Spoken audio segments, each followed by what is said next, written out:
Aujourd'hui, l'espace est un projet anticrise de la Russie. Les technologies spatiales permettront de placer l'économie russe sur une voie d'innovation moderne et de garantir ainsi la sécurité nationale.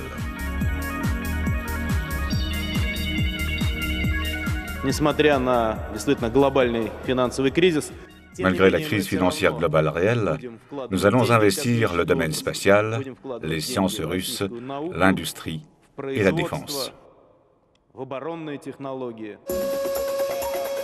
L'entreprise publique unitaire fédérale, Institut scientifique de recherche russe de construction d'appareils spatiaux, RNIIKP, travaille dans le domaine spatial plus de 60 ans.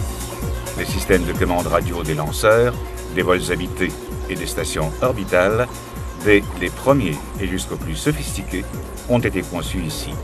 Presque tous les satellites sont équipés du matériel de cet institut. Les technologies spatiales, avec les études de RNIIKP, entrent dans la vie de chacun.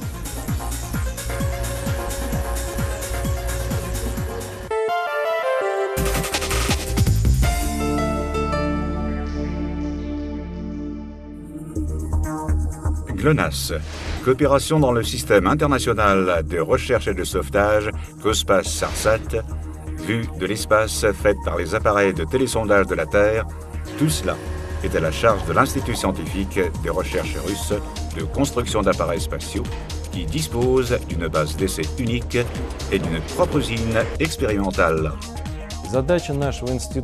L'objectif de notre institut n'est pas seulement la construction d'appareils, la fabrication des articles ou même la prestation des services sur la base de différents systèmes.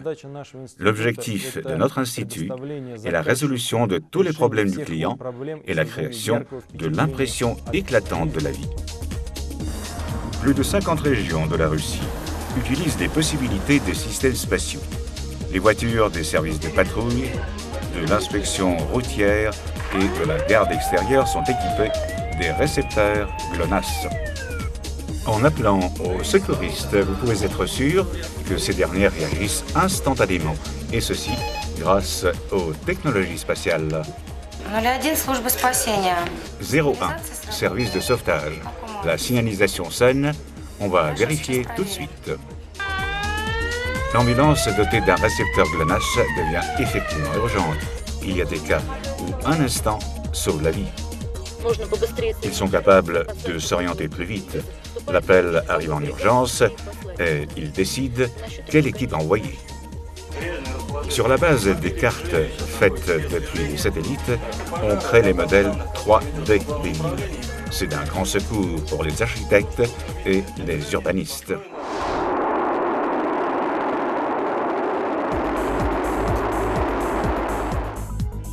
Le Centre scientifique du suivi de la Terre du RNIIKP reçoit et traite les données fournies par les satellites de télésondage des territoires russes et étrangers. Les données reçues de l'espace sont utilisées par différents ministères et agences. Nous pouvons estimer les gravités des cataclysmes industriels et naturels, créer les cartes des ressources naturelles et faire le contrôle pour les minimiser. Il est possible de voir de l'espace l'abattage à un arbre précis. La ville russe de Sotchi se prépare aux Jeux olympiques d'hiver de 2014. Le littoral d'une étendue de 105 km, nommé le Grand Sotchi, est en grande construction. Et là aussi, on est en interface avec les technologies spatiales. Au moment où les autorités régionales comprendront et apprécieront les possibilités des systèmes spatiaux, commenceront à les lancer, aussitôt suivra une réaction réciproque. Cela stimulera le développement des systèmes de la constellation orbitale. Sur la base des vues faites depuis l'espace, on a réussi à créer un modèle 3D des montagnes et des pistes de ski à Krasnaya Polyana. Le système GLONASS permet de contrôler l'itinéraire automobile, l'opportunité du déchargement des matériaux et produits, la consommation du carburant et même le respect des règles de conduite. La logistique spatiale a déjà éprouvé son résultat économique. Sotchi sera la première ville russe où tout le transport urbain sera équipé des récepteurs GLONASS. La navigation spatiale profitera aux habitants de Sochi et aux visiteurs de la capitale olympique. Les tableaux d'affichage électroniques installés sur les stations informeront les passagers des horaires des bus, des bouchons et les aideront ainsi à planifier leur temps. Le premier exemple important de l'utilisation du système GLONASS dans l'économie nationale est le nouveau pont sur le fleuve Yenisei à Krasnoyarsk. Il est unique par sa liaison directe avec l'orbite. Le système GLONASS suivit tout déplacement des supports de l'incendie pont spatial et le contrôle afin d'éviter les vibrations dépassant les valeurs admissibles. La surveillance du trafic routier est aussi à la charge du système. Avec un récepteur GLONASS, vos enfants ou vos parents âgés seront toujours sous surveillance. Nous appelons ces petits appareils trackers. Au début de la conquête spatiale, les petits amis de l'homme, les chiens, ont servi l'homme dans les recherches de l'espace circumterrestre. Aujourd'hui, le système GLONASS paie sa rançon. Il aide les animaux, les chiens et leurs maîtres. C'est le premier tracker collier russe par satellite. Le Labrador Konni, la préférée du Premier ministre de Russie Vladimir Poutine, l'a présenté au grand public. Le dispositif est fixé sur le collier du chien. Avec sa large utilisation, on oubliera bientôt les annonces. Un chien s'est perdu. Le tracker collier pèse 170 grammes. Il comprend un GPS, module de GLONASS, et un accumulateur. Afin d'économiser l'énergie, le dispositif a un détecteur de mouvement. Quand un animal est inactif, la pile est débranchée. Le tracker n'est pas un accessoire à la mode. Il est parfois nécessaire à la recherche des gens sous les éboulis. Le collier mis sur un chien augmente l'efficacité du travail des sauveteurs. Au début de 2008, le système GLONASS a été la première fois testé à l'atterrissage de l'avion Ilyushin 76 en Antarctide.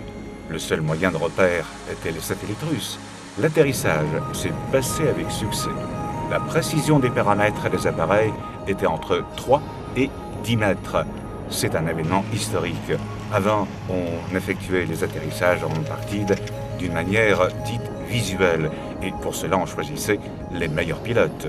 Dans les régions arctiques, le système GLONASS fonctionne plus effectivement que le GPS. Prochainement, le système GLONASS sera utilisé en permanence en Antarctide. C'est un continent où le droit international prédomine. Nous allons y mettre en place une station de suivi GLONASS. Cette station est très avantageuse avant tout par sa situation, parce que le système GLONASS couvre dans l'essentiel les latitudes nord, plus que la région équatoriale. Et donc, il est très intéressant d'avoir des stations près des régions arctiques. Encore un système a subi son examen en Antarctide, où RNIIKP est présent depuis 1978. C'est le programme international Cospas Sarsat, qui aujourd'hui sauve chaque mois 100 personnes. C'est une bouée radio individuelle du système Cospas Sarsat, qui est équipée d'un récepteur GLONASS GPS afin d'augmenter la précision des coordonnées d'un accident. Dans une situation accidentelle, la bouée radio se met en marche et toutes les minutes envoie des signaux SOS. Le signal d'alarme est transmis au centre du traitement des informations. Les secours arrivent immédiatement.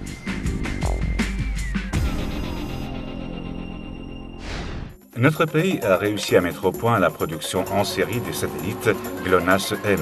La durée de vie sur orbite est de 7 ans. Les spécialistes du RNIIKP ont élaboré des appareils de bord destinés à un nouveau satellite de navigation, GLONASS-K, dont la durée de vie sur orbite est de 10 ans.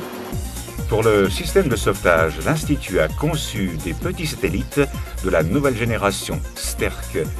Les appareils du système Cospas Sarsat seront installés sur le nouveau GLONASS-K. Tous ces systèmes multifonctionnels représentent le futur de l'astronautique russe. La mission de notre institut est le développement perpétuel de l'humanité. Tout est fait pour améliorer la qualité de vie. L'humanité doit sortir dans l'espace. Le développement de l'humanité est aujourd'hui impossible sans l'espace.